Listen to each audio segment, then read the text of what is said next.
Hi, probate lawyer Scott Grossman here. Today I'm discussing how you know what property is going through probate.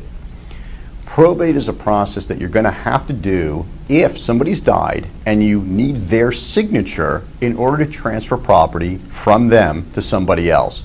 What probate really does is it gets you a court order that substitutes for that person's signature. So easily the most common example of property that goes through probate would be a house.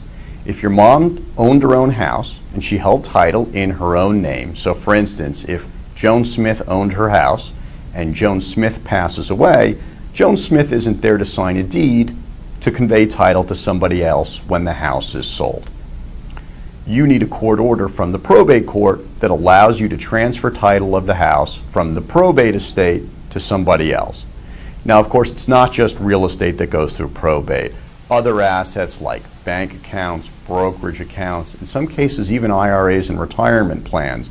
There's really any kind of property at all that can go through probate. And here's how you know. If title is in the name of the person who died and only their name, and that property, whatever it may be, whether it's real estate or some kind of personal property, has some kind of title attached to it. So that means there's an account name, there's a deed, something like that, and you need the person's signature, it's going to go through probate.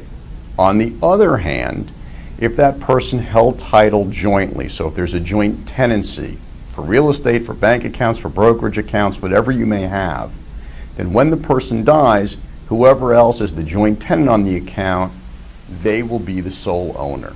It's the same thing if there's a designated beneficiary. So if Joan Smith dies and she's filled out a designated beneficiary form with her bank, let's say, and that beneficiary form says that the savings account goes to my daughter and the checking account goes to my son because they're the designated beneficiaries of each of those accounts, then those accounts pass outside of probate. So the takeaway from all of this is, if it's in one person's name and there's no designated beneficiary, if there's nothing in writing that says it goes to somebody else, that property is going through probate.